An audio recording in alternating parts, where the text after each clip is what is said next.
Mutual Broadcasting System presents I Love a Mystery. Transcribed.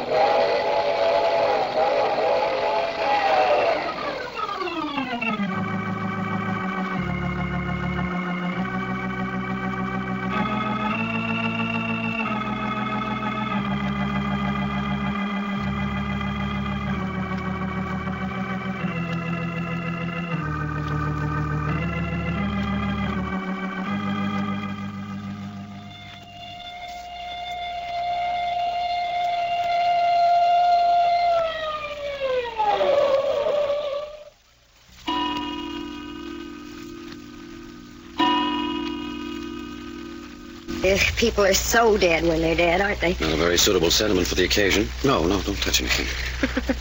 Teo is the Bulgarian Martin they call. What are you doing? I'm trying to discover if there are any clues in the vicinity of this corpse that might implicate any member of the Martin family. You want to implicate one of us? No, but I want to know what we're up against before the police arrive. Why not the Marines and the Navy? The police have to be called, you know that. Why? Can't ask sensible questions, don't ask any. Whoever shot this man must have used a silencer. Otherwise, we'd have heard the shot.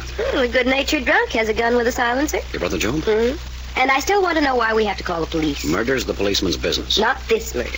This is the Martin family's own private little bloodletting party. You think someone in this house committed the crime? Naturally. Who? First, tell me where you sent your two friends. Doc and Reggie? Mm-hmm. 10 minutes after we find the corpse with the curly hair here, they go kiting out of the house like men on a mission. The question is, where? Why? They're out scouring the nightclubs and drinking places for your brother. Job isn't worth it. Worth what? The trouble you're taking to find him. I want to know where he is and what he's been doing tonight. I want witnesses who will swear that he hasn't been near this house all evening. Why? So that we'll be all set for the police when they start asking questions. When are the police going to start asking questions? As soon as they get here. When will they be here? As soon as I call them. And when are you going to call them? When I'm satisfied I know as much about this situation here as they'll be able to find out. Aren't you obstructing justice or something? I mean, waiting about notifying them? Maybe. Now then, why do you think this man was killed by someone in the house? Because almost everyone in the house had a reason. Everyone had a reason to want to kill the chauffeur? Was he that important to this household? I hope to tell you. Bob the chauffeur, now Bob the corpse, was putting the screws on the Martins. In what way? Well, let's start at the top of the list and work down. First Grandma. Blackmail to hush scandal concerning Job and Hope. What sort of scandal? Job and a girl. Job hates girls, so I know it was a frame, but it was good enough to make headlines in the paper. Well, what about Hope? Hope can't let chauffeurs alone. Hope, the family wench, was so deeply involved with our new cadaver here that one word from him and the whole world would know what she is. By the way, right this minute, Hope is upstairs asleep in my room. Oh, a gentleman wouldn't. No, don't be a fool. We left her in our room and we heard you scream and rush downstairs. Went up a few minutes ago, she'd crawled into my bed and was fast asleep. Maybe you'd like to explain to her elder sister what she was doing in your room in the first place. She knocked on the door. I opened it, and there she stood in a wisp of lace and a pair of black silk stockings. You mean the dress this thing was holding in its hands when I found it down here was the dress Hope had been wearing this evening? That's right. Well, that's pretty raw. No, not as bad as it sounds. They were out together. Wherever they were, a man was killed and blood got on Hope's dress. When she got home, she gave the dress to the chauffeur to ditch. Oh? Well, then he must have been killed as he was going out the front door with the dress. Exactly. From the outside. Yes, he was shot from outside the house. Then that eliminates Hope. Why? As flagrant as Hope is, she wouldn't be running about the streets with no dress on. And you said our hero had the dress in his hands when he was killed. That's a pretty thin alibi. She didn't mind coming up and rapping on my door. Besides, she was floating about on pink clouds. Oh, you're crazy. I don't think so. I tell you, you are. Hope hates alcohol. It makes her violently ill. I didn't say she was drunk. She wasn't. No sign of alcohol. But something had given her a fine case of the blind staggers. Something screwy. You think Hope did this, then? I know she didn't. She was in my room for about 20 minutes, and whatchamacallit here hadn't been dead 5 minutes, and we got down to him. Then Hope's in the clear? Yes. Wish I could say as much about the rest of the family. You haven't anything on me. I haven't. But the police may have, or can they get it? What do you mean? Simply, if you've got anything up your sleeve, you'd better spill it, so I'll be standing by to give a hand. The police are going to find out everything you wish they wouldn't. So you tell me first so I can be ready for them. What have you got to gain by all this Boy Scout stuff? I told your grandmother we'd help her out of a mess. This, apparently, is the mess she meant, so talk fast. Well, if I was the murdering kind, Currylocks here would be my first victim. Why? He talks. And he talks lies. It came to my ears that he had passed the word around among the servants of the neighborhood that the Martin women were pushovers. Is that excuse for murder? Servants don't talk about me like that. Not even if it were true, they don't. But you fire servants, not murder them. Not if the servant has a death hold on the family and you can't get loose. You're referring to his hold on Job and Hope? Mm-hmm. He had nothing on you personally? No. Uh-huh. Now then, where were you during the time of the murder? I don't know when the murder was. All right. Where were you 15 or 20 minutes before you found the body? I was down in the furnace room. At this time of night? Mm-hmm. Why? Burning some personal letters. Go on. That's all. Just burning some personal letters. You think you can tell the police you were down in the basement at 9 o'clock at night burning personal letters and stop there? If that's all there is. Oh, you're smarter than that. What did those letters have to do with the chauffeur and his sudden demise? Why, nothing. You're not making very good representation for yourself. I'm not trying to. I'm just telling the truth. But not all the truth. Enough. Very well, you were down burning letters. Then what? I was just coming back up to the main floor when I heard a baby laughing and cooing. Oh, you heard the baby? Yes, what does it mean? Your sister Cherry says every time the baby is heard in this house, tragedy occurs. She certainly hit it on the nose this time. Yes, didn't she? By the way, doesn't it seem a little strange to you that with your screaming when you found the body and all the running about the house that's been done since then, your grandmother and Cherry haven't been aroused? Grandmother and Cherry's rooms are on the 3rd floor. They couldn't hear? No. Well, don't you think your grandmother ought to be told before I call the police? I don't know. I think she shouldn't. Why? After all, she's head of this house. She should have some say as to what the police are told. There's going to be an awful scene when she finds out. Nevertheless. Now, look, I'm almost finished here. Go up and get her and bring her down.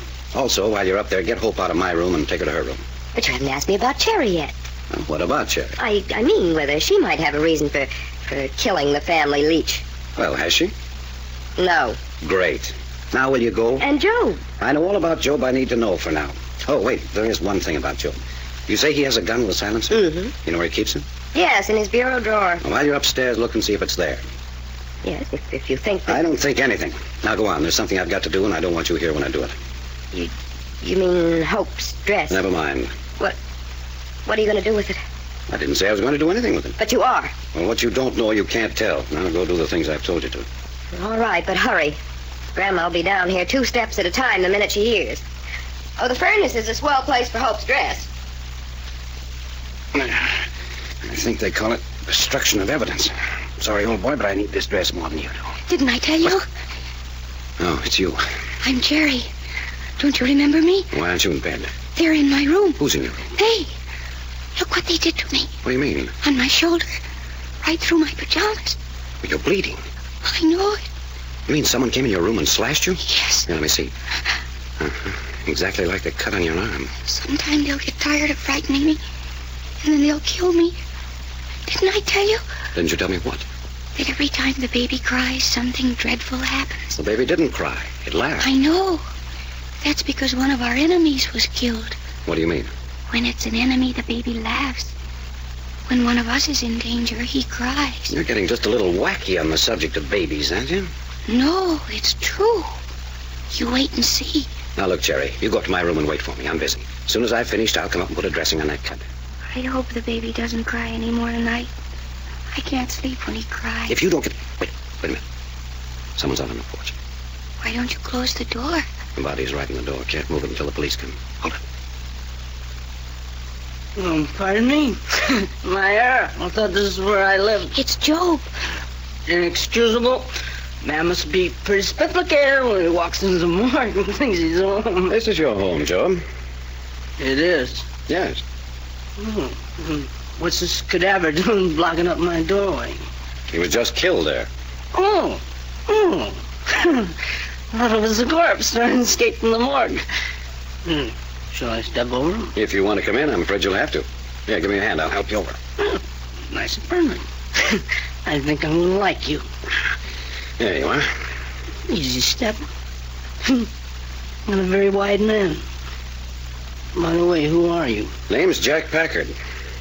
Are you by any chance the murderer? I'm afraid not. That's good. Nice job. Hanging's too good for you. Much too good. You think so, huh? Well, I'm afraid I put it badly. But you know what I mean.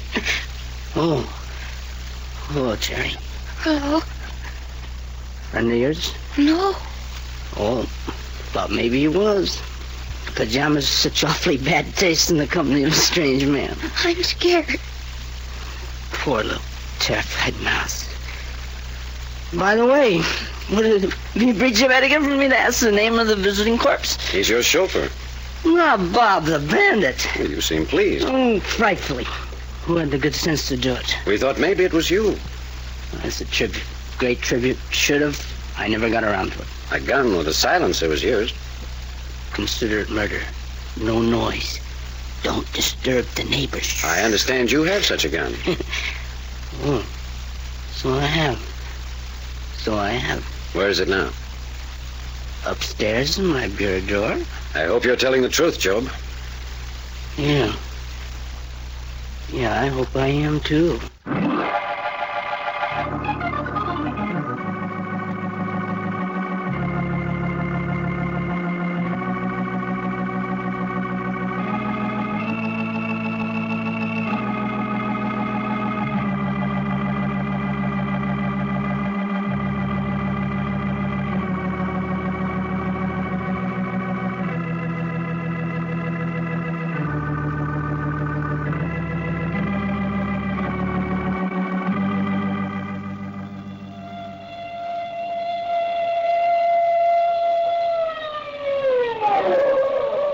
The further transcribed adventures of Jack, Doc, and Reggie will come to you tomorrow at this same hour. I Love a Mystery, written and directed by Carlton E. Morse, comes to you Monday through Friday, featuring Russell Thorson as Jack, Jim Bowles as Doc Long, and Tony Randall as Reggie York. Frank McCarthy speaking.